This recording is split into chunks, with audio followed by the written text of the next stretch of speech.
And we're back on the very well-developed map of Oasis. At this point, we've got rid of the magma biome. We've got ourselves this hotbox that's, I've been advised, is about 600 cycles worth of steam pressure in there, which is good. That's excellent. I've almost finished off this farm section up here. And by almost finished off, I mean, I think there's about one or two more sections of reed fiber to go in there. And once they're in, that's the whole farm section finished. Once the save finishes, of course. Perfect timing on my part. I just timed that so that the save would happen just as I started my video. Now, once that is deleted and we plant the reed fiber there, that will be the entire reed fiber farm finished. For cooling this, though, I had lots of different ideas, but the simplest one turned out to be I'm pulling down ice from one of the planets I'm harvesting, so I dumped all the ice up in the top corner here. It would melt, flow all the way through here, dragging the chill, then drop down to this floor, flowing all the way through, dragging temperature, and then I just had it zigzag all the way from top to bottom until everything is now growing. All of them. Yeah, they all seem to be growing. They're all in about the right temperature range. The bottom row here, I just took off a bottom layer of insulation, and that allowed the natural chill from the slush geyser down here to seep in a bit and keep the bottom layer cool. So we're now flush with reed fiber. But all of that stuff aside, it's time to get on with doing things. So one thing that's been annoying me is I've been I think I hit Control F12 again instead of Control. Yeah, when I was doing my recording software, now I've ended up with random gunk in my refined metals and raw minerals. I've now got stuff in here that doesn't exist, or was it? Yeah, and something I've got stuff showing up that shouldn't be there. Like viscogel is in manufactured material instead of liquids. Whatever. The main problem is I've only got about 100 tons of insulation. I need about another 100 tons, and I've been doing other projects on the side and accumulating some, but I need more. So instead of just sending 2 rockets, I want to throw in an extra 4 rockets and really get into farming space. Since I have enough insulation to run, I can start running full pipes of hydrogen and oxygen over here. In fact, I've been sneakily doing the little hydrogen trick where you use, or the oxygen trick where you run bridges and use insulated pieces of pipe just to cut down on the cost. It reduces your costs by a third, roughly, if you use bridges with insulated pipes. But for now, we're going to throw down a whole bunch of hydrogen engines right here. Right there. Yeah, hold down shift and scroll across. Boom. So once I get those in place, I can get started on doing some more rocketry. Oh, and at the same time, I'm going to have to get rid of this. I don't need this anymore. I haven't used this in forever, so let's just demolish the lot of it. That should get rid of most of that so we can then replace it with, rockets. Liquid fuel tanks. All the way. To fuel all of these suckers, we're going to need to bring in liquid hydrogen. And for that, we're going to be using, a lot of bridges and a lot of insulated pipes. I think I might want to reverse this, as in bring in the pipes backwards, from back to front instead of front to back.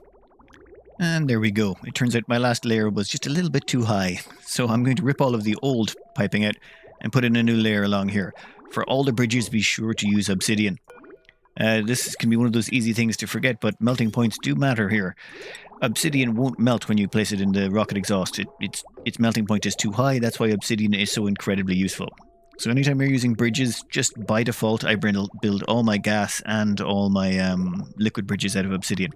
Their properties don't affect anything, as in they don't... liquids that are inside them can't get out. Bridges are perfect insulators in their own way, so you don't have to worry about the heat leaking in or out of them. So just use obsidian for both of them and you'll never have any worries. Anyway, once that's all hooked up, we can get along to putting in the hydrogen. Oh, which ones I should stick in some hydrogen tanks. We're going to go with liquid fuel.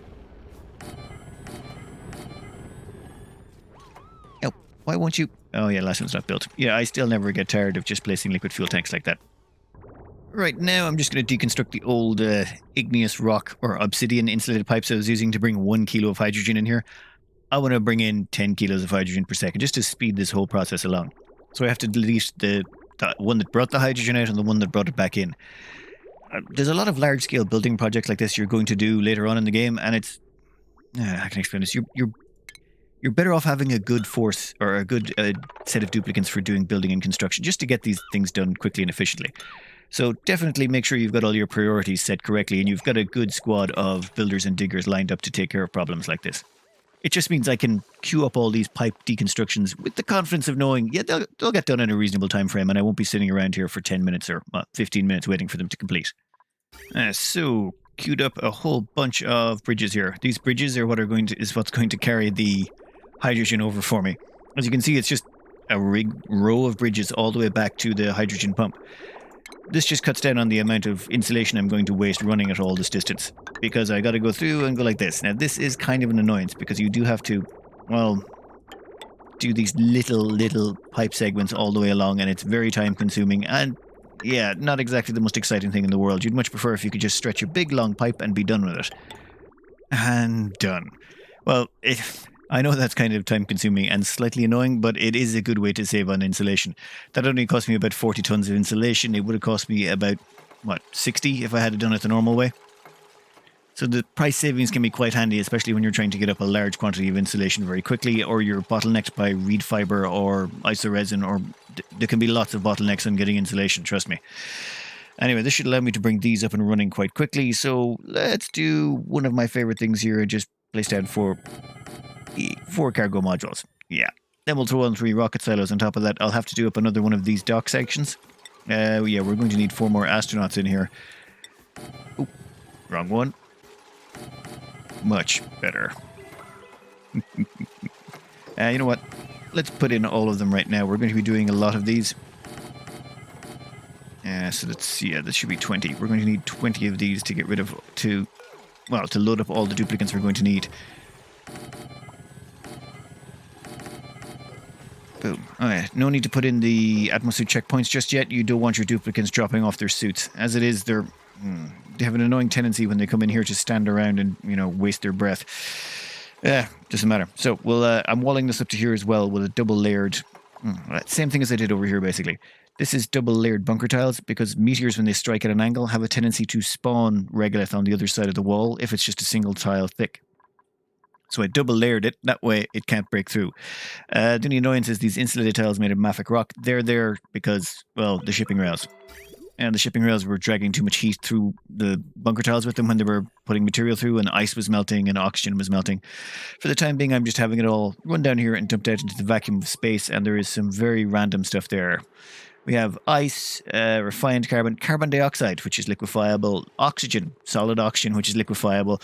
No real need for any of those. Also some fullerene and some other random junk.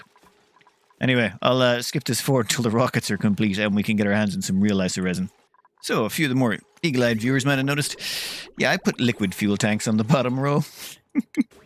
That's what you get for rushing. That's what you get for rushing. It should have been liquid oxidizer tanks I should have been putting on the bottom row. It's only 3.6 tons of oxygen. No big deal. We got plenty more oxygen where that came from. Actually, yeah, we definitely do have plenty more oxygen where that came from. Anyway, I better configure these rockets for their general purpose destination, which is, I think it's 2,092 kilos. Yeah, I better check the rocket calculator. No, it's definitely 2,278 kilos. I had that wrong. I left 5 research modules on instead of 1 cargo bay. Also, completed all these docks over here. Now, all I've done is I've limited it so that only 4 duplicates can pass through here, out this door. Anyone can come in here if they want, but this atmosphere checkpoint has vacancy only, which means once 4 astronauts are in, have come through here and dropped off their suits, no one else can get in here. Well, yeah, that's it. They're blocked. The exit door here, only 4 duplicates are allowed to exit, and they are the 4 duplicates that are assigned to the spaceship. So you got Izzy, Lizzie, Mizzy, and Snizzy. Yep, thanks for those names, guys. Thanks so much. So Izzy is assigned to, actually all 4 of these rockets are only going to be one-timers. They're going to only be used once because all I want is just 4 tons of isoresin to get started. So all of them have been given the names of TV shows that only lasted 1 season. So we've got Wonder Falls, The Middleman, Terra Nova, and Erie, Indiana, because, why not? Also, all 4 of them have been hooked up to the exact same Atmos sensor, or exact same sensor down here. If I've done this right, all 4 of them should launch at the same time. And if all 4 of them launch at the same time, then we should have them all 4 landing at the same time. So I've got the scanner down here to detect when they're returning, and it should open the doors for all of them at the right time, assuming it works. Let's see, missing gantry. And why are they not launching? Did I not set the destinations on these guys yet? 1 second. Nope, destination has been selected. I just have to hit the launch button. So let's hit the launch button for all of these suckers. Yes, launch mission for you. You know what? We'll just hit launch and launch and launch again. So that's all 4 of you. Now, let's get it out a little bit here so we can see all four of them go up. If we've done this right, they should all launch at the same time. Yep, that seems like it was done right. Perfect. All four of those should be back with my isoresin in due course. Now, of course, that will take them 45 cycles to get to that destination. Though 4 tons of isoresin, 45 cycles, totally worth it. Anyway, this is all set up. All I need is the isoresin to run the insulated piping. That's it. That's all I need. Now, I was thinking of some modifications I can make, but in the meantime, while I'm waiting for all of this to do, there's one thing I want to take care of in the background, and that is all of these pieces of decor that I've got lying around. There's some powerful decor I could be adding onto my base. So what I want to do down here is get, say, one of these edge duplicants and find out what decor value they're getting exposed to while they're sleeping, and then see if we can't just optimize that just a tad. Oh, there's Vincent. Vinny Van Dupe, how you doing? Let's check your decor. Your decor score. Current environmental decor, 1290. Now, the reason I'm checking the decor this way is the edge dupes will usually get the least, and your core dupes will get more. So I want to take the edge dupe, find out how much decor they're getting exposed to, and then see if I can't improve that. So 1290 is the score we aim to beat. So first things first, I suppose, we'll just demolish all these central ones and get started with replacing them. And there we go. All the decor replaced with pedestals with some space artifacts on them. Now, one thing to note about space artifacts is they're one tile smaller. They're one tile shorter than statues. So when it comes down to decor, you'll see all of those pedestal ones are just fine up to here. But if I do anything with less than 9 reach, it has to have 9 radius on it. They don't reach as far as the regular statues, which means the second floor won't get hit by them. So just be aware that you can only use the stuff with 9 decor on it, or 9 decor range, otherwise you're not going to be getting the maximum decor bonus, or your dupes that are on the second floor won't gain access to the decor. Now we'll just wait until Vinny comes back, and once Vinny comes back we can find out what the increase has been. And finally Vinny's back in the sack, so let's see what we got here. Decor average 1,942, up from 1,290. Was that necessary? No, that was not necessary whatsoever, but it does mean the average decor for last cycle was 927 on average. They only need 120 to get the maximum bonus, so yeah, they should be rock solid for everything. I think I'm going to change the top layer up there, and I'm probably going to do the dining area as well. As long as I replace those 2 areas, I should never... Like, it doesn't matter what I do, my dupes will never get a negative decor malus. And there we go. We've taken advantage at least of those. I feel bad if I don't use them. They're very powerful in their own right. It's just usually by the time you get around to them, decor has usually been really hammered out at that point and you don't really mind so much. On the bright side, my dupes are getting exposed to some ludicrous amounts of decor now. Well, let's see how you're doing over here. You're being exposed to 2,701 decor. That is... Wow. Oh yeah, I had a few extra of those, the eggs. The eggs are quite powerful, and I got quite a lot of those. They're 126 with a radius of 10 tiles. So I only had 2 of those in the other blocks over here, but I had some excess ones, and I thought, why not stick them into the food area? Everyone can take advantage of them. Anyway, that's that definitely double, triple, quadruple taken care of. We'll never have any problems with that again. So next up, what I want to do is start applying some cooling to this water that we're accumulating down here. Oh, one of the other things I did was I have a water overflow on this built to stop my tank overpressurizing again and flooding the area. So instead of flooding this whole area again, what I'm going to do is I was pumping all the water. Don't have overlay. I was pumping all the water out into space. Unfortunately, that's a bit of a waste. So instead, what I've done is I now have this set to pump down here and get dumped down into liquid storage tank, because we do have a rather large liquid storage tank down here at the bottom of the map that we can store everything in. So why not? But as well as that, I do have a surplus of power coming out of this system. This is 5 of these steam turbines running flat out, and I could use that power to run some aquatuners to dump some cooling into the water I've got accumulating down here. So I'm going to apply some cooling to it for free, because that power is just going to waste. But first things first, I need to find some way of getting power in here, and I'm just thinking, well... I think I'm just going to run a heavy watt wire, or a heavy conductive wire, from up here down to the bottom of the map. The annoying part will be running it through here, and the enormous decor negative it's going to give to everyone passing through here. But on the bright side, everyone's got a massive decor buff recently, so it should have any negative effects now that I think about it. First off, we'll just, I'm going to run it up here and then across like that. So I'm going to drill a hole through here and put in the power socket. And that's as simple as it gets. I'm going to put that heavy watt joint plate there. There's nothing but vacuum on this side, so once I remove those tiles, it will have access through here, and it's vacuum sealed on either side, so no temperature transfer. Also, I might brick it in the opposite side with another heavy watt joint plate down here, just to make sure that there's never any vacuum break going on. But yeah, very simple way of doing things. And done. Heavy watt joint plate both sides, vacuum in the middle. It wasn't really necessary considering this whole place is vacuum, but I'd like to plan ahead for the accidents I am inevitably going to have happen to me at some point in the future. Then I'm just going to replace all of this with heavy watt wire. The whole way along. Now I know what you're thinking, that's not going to affect the aquatuner. The aquatuner's still on its weak wire, so I'm going to have to do something about that. I could run this power cable in here and just feed it direct into the aquatuner, and I think that might be what I'm going to do. Just because of the sheer convenience of it, it seems like it would be a rather simple way to get around this problem. All I gotta do is just dump that there, and then... Well, I can't put it through the roof. The reason being, well, the heat temperature transfer would be enormous, and the aquatuner would end up working overtime constantly. Now, will that viscogel lock hold if I build a power cable through it? You know what? I'd rather not test that, because if the liquid gets... If that gas gets out again, I'm going to have to wall up everything behind it. I am going to maybe just put in a backup liquid lock, just in case that happens. So that seems... It seems you have no problems building those through viscogel airlocks. That is... Well, that's perfect. That's good to know as well. That means I can run that off mains power... Well... a main power line, which means I can get rid of the smaller one. What about the on-off switch? Ugh. Really? You know what? I will just put a power transformer in here. Yep, that will be fine. I will put a power transformer right there, and we will run a conductive wire from that up there, and we can deconstruct there. Oh, and deconstruct those two as well. And that's it. Simple as that. All done. Finished. Finito. The power transformer will dump some heat into the steam. We're not too worried about that. It's already... Oh, did I make that out of steel? Yes, I made it out of steel. Ooh, the temperature in here is getting toasty. That the debris that's down there is still dumping out heat, which is why the temperature in here is going up and up. I've no real way of reducing the temperature in here. The reason being I can't pour water back in here unless I want to use some of the tricks.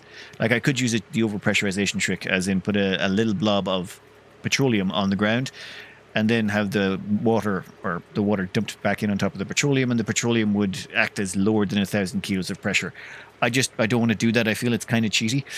I'll just have to deal with this getting warmer and warmer, and my steam turbines getting hotter and hotter. It shouldn't be that bad. Ooh, that save took a while. I've got the game set to save once every 5 cycles. I might want to start turning that down to something more like every 10, but yeah, every time I do a save now, it does take a wee bit of time. So let's go down here and see how we're going to power up these. I'm thinking for the inside here... Oh, no, I don't use iron. Gold is fine. Gold has a much better temperature. We'll put that out through there. Say put that out through there, and then we'll just give them a couple of temperature... Well, I'm not too worried about temperature getting out of here. The reason being, these are going to be sealed into a vacuum. Everything around here is a vacuum. The whole bottom half of the map is pretty much a vacuum or blocks. So it's not like I have to worry too much about temperature getting out. So, but I do like to be careful all at the same time. Now, I don't want to make this out of lead. I've been using lead for pretty much all the power stuff. Just down here, I don't want anything melting. That would be bad. So that's why I'm making everything down here out of gold. Or, well, steel. Steel for the aquatuners. Now... What was I going to do? Oh yes, I better sweep this place out first, which means I need to leave space for duplicates to get in and out. We'll might want to get rid of this for now. That should be the start of that. I'm going to want to fill the loops though with supercoolant before I get started. I might as well use supercoolant. I got some knocking about. So let's just skip forward a bit until I've got some supercoolant ready to go. I made that whole mess way, way, way too small and tight. So I'm just going to spread it out a little bit more so I have some more room to work with. My bad, my bad. This will only take a moment though. So that looks a bit more like it. I've got all the piping in place, or I've queued up all the piping as well. The liquids will come in through here. This will be where it'll have been warmed up after passing through all the water. If it can get into the aquatuner, great. If it can't, it'll go across the bridge. This one will cool down the 2 steam turbines. These 2 are just going to straight cool down the water down at the bottom of the map. Now, I still have to put in a few bits and pieces in terms of... why is that pipe sputtering? Oh. I thought that pipe was the one coming from the steam turbines. I'm like, there's no way I'm running out of steam already. That thing's good for 600 cycles. Now, okay, so that should be most of the basics in place. Now all I need to do is I need to get some atmosphere down here to stick in with the steam turbine so they have something to be cooled with, and maybe do a little bit of a cleanup as well. Yeah, this is actually turning out to be not so bad. I've put in a few bottle emptiers here so I can dump in some water. I'm going to aim for about a ton, maybe 2 tons of water, because this is going to be running supercoolant and generating a lot of heat.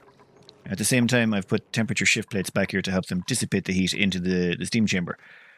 As well as that, that's 3 aqua tuners. They're going to I'm not going to be generating enough power with just these alone. However, once these get up to speed, they will be recycling some of their power, so I shouldn't have to pay the full power cost. I'll see if I can run 3 or not. I haven't ran the numbers or crunched the numbers on this. I think I should be able to run these 3 combined with this one up here and still have them all run quite stably. Well, probably. We'll find out as it goes on. First up, what do I want to do? Oh, I probably want to sweep this out, seal this in. And I am going to need to make sure that I get supercoolant into all these lines. So I'm going to need to build a supercoolant pool nearby and pump it in. Over here should be grand. Done. Supercoolant has now been delivered to this point. Haven't actually plugged it in yet, but that can be arranged. Down here I've dumped in the water for to act as, well, the transfer medium between the aqua tuners and the... Did I delete anything by accident? No, I don't think so. To act as a transfer medium between the aqua tuners and something for the aqua tuners to dump their heat into. There's a good 11 tiles there, 163 kilos per tile. There's almost 2 tons. Well, about 1.5 tons of water, which is perfect. Now we'll just remove all that gunk out of there so we don't have anything left behind, and then we should be good to go. Oh, wait, yep, I've been dumping in oxygen in here as well. I've been pumping oxygen in from over here. This is my little filtration system that's been getting rid of any accumulated natural gas or carbon dioxide that fell down to the bottom of the map. We'll disable that now. I've got enough oxygen in there. Once I have about 2 kilos of oxygen pressure in there, that should be plenty fine. Considering I'm going to have supercoolant running through there all the time, it should easily soak up the excess heat. Then we wall that sucker in. As a bonus, I left this lip here, so if it needs be, I can put in a Visco gel liquid lock here, and then break in here if I need to again. Same up the top. Always nice to leave yourself some options for when things inevitably break because you did something you didn't... well, let's just say you planned something badly. Let's see. Yep. And straight up. All made out of lead. We have plenty of that stuff still lying around the place. Done. Oh, one last thing I do want to hook up is this. I'm not going to hook you up just yet, but we'll be close enough that it'll just be a one tick over to hook up. That should get everything there sorted. Once that's all done, we can just plug in the supercoolant into this line and start the first cooling loop. They've all been put down here, and I'm just using lead piping. I don't need anything too crazy down here, especially considering the temperatures in here are going to be somewhere between 100 and 0, so not really a big deal. I have set the temperature sensors over here to 20, and I've copy-pasted that to all of them. I doubt I'll be able to get them down that low, though. Even with supercoolant and all the power I'm going to be throwing at this, it's just there's 95-degree water coming in pretty much constantly. 10 kilos of 95-degree water coming in constantly. Not really much I can do to make a dent in that, even with 3 aqua tuners full of supercoolant. But we'll see. We'll see. I think we are ready to fire this up, and I've double-checked everything. Everything seems to be set. Let's start her up and see what happens. Oh, yeah, plumbing. Oh, yeah, that would be right. I really need to attach the bridge. Piece of advice when trying to fill these loops, bridge them on. Don't connect them directly. Oh wait, let me rephrase this. If you have a liquid tank built into your loop, say like up here where we've got the industrial sauna, here there's an actual liquid tank built right into the loop. There you just want to plug in directly. That will dump keep dumping more and more liquid into the line as much as it can, and that will fill up your tank. However, if you're down here and you just have closed loops where there's no liquid tank to take that extra pressure, just use a bridge. If you bridge on, it will only fill the loop until it's full and then stop, so you won't end up clogging your loop. If you plug in directly, you'll clog your loop. Well, you'll probably clog your loop. Anyway, once that bridge is in place, we should be able to start this sucker up. Oh, come on, you're going to deliver... Okay, thank God. I thought that was just going to do delivery and walk away. Now, which direction is this even going to go? Oh, yeah, down and around. I've preemptively built a few bridges here just so that I can bridge on to the next 2 loops. Okay, and that should be it. That should start the cooling process of the the tank of water we're trying to build. Wow, it's kind of gone a bit far already. It's kind of nice to know how much water there is in there. Now, see, it flows through, goes up the top, flows around, cools that down. Whole loop is full. Excellent. Aquatuner's temperature is going to go up rapidly. That will dump its temperature into the steam. Now, I'm going to let that float build up for a while because I don't want to turn them all on until I've got a head of steam in here and that I'm getting recycling power into those steam turbines. Because as it is, I've only got these steam turbines running at the moment. It means I might not have enough power to run all three of them continuously, and I don't want to cause any stutters in the power system just yet. I'm getting impatient. This should be up to speed right now, and it's taking its time getting up to speed. I think the game has slowed down a lot as well. I've got a lot of things going on the map, so it's not moving as fast as I'd like. But what I'm going to do now is just throw on the supercoolant onto this next line and get that started up and running. At the moment, it doesn't seem to be draining these batteries up here. If these batteries were going down, that means I'm drawing more power than I'm using. That's not happening, so you know what? Let's show on the second one and get that fired up. And there we go. Nice. It's down, around, right back up again. Alright, system seems to be active. We can delete that bridge. It means one last loop left to fill and we're good to go. Oh, and steam turbines down here are starting to come on and recycle the power. That's a really nice feature of these. So that means the batteries up here should still be... Yeah, they're fine. You know what? Let's just hook up the last one right now and be getting it over with. Give me some bridges here. We're going to want a bridge there, one to there, and just a couple of pipes to hook it all together. That part's going to be reversing all of this so I can get all the supercoolant back out again. But, you know, that's a worry for later. For right now, I just want to get this system finished. All done. Every single loop filled. So we'll just deconstruct that. I don't want to mess this up while the system is now... Once the system is now up and running. And how are our batteries looking? I saw some chugging down there. No. Batteries are still going strong. So that means we've got 3 aquatuners running flat out, each one applying 14 degrees of cooling. So it's 14, 28, 30, 42 degrees of cooling. However, supercoolant has twice the thermal capacity of water, roughly, so it's more like 84 degrees of cooling. So we're applying 84 degrees of cooling to the water that's coming in here. Now, there's a lot of water to start, so it's not going to be that visible to start with, but this should cool down all the water in here to about 20 degrees, 25 degrees tops. And bear in mind, I didn't do this just for fun. This is sort of a demonstration of we're taking heat energy, turning it into cooling, and by turning it into cooling using aquatuners. So the aquatuners are generating heat, which we are turning back into energy to provide energy for more cooling. The steam up here is providing the energy to cool itself down, I suppose is what I'm trying to get at here. Also useful for what I'm trying to achieve, but it just means you can take some really hot steam and then use its own energy against it to cool it down for zero cost. This entire system is self-contained. It's not plugged into my main grid anywhere. The only place it's plugged into is these steam turbines. That's it. So there's 5, 6, 7 steam turbines and, okay, a frankly ridiculous amount of steam. But at the same time, we're taking all the water that's coming out of here and condensing it, getting it down here to our bottom liquid tank, and now we're going to run a cooling solution through it, and we are going to really cool down all this water down here. We're going to have a nice, chilly, cold liquid tank. And I think I may actually just freeze the whole bottom of the map and turn it into a frozen core, assuming I can get enough water to do that. Anyway, I'm pretty sure I could have added in a couple of more aquatuners if I wanted to, considering the amount of power that this steam is generating. But, no. I think that's enough for now. I'll get rid of this liquid pump. Then what I can do is just stick in a quick...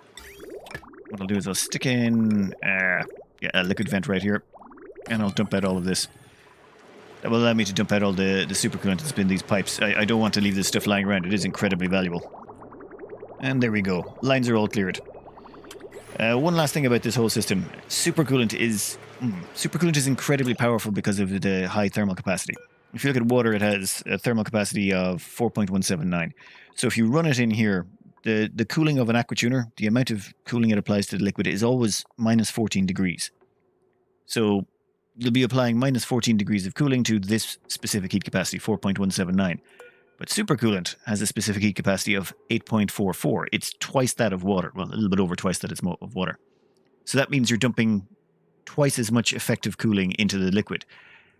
At the same time, that's dumping twice as much effective heat into your aquatuner you have to deal with, but since you're recycling it with the steam turbine and you're getting the power back out, and whoa, okay, that, how hot is it in there?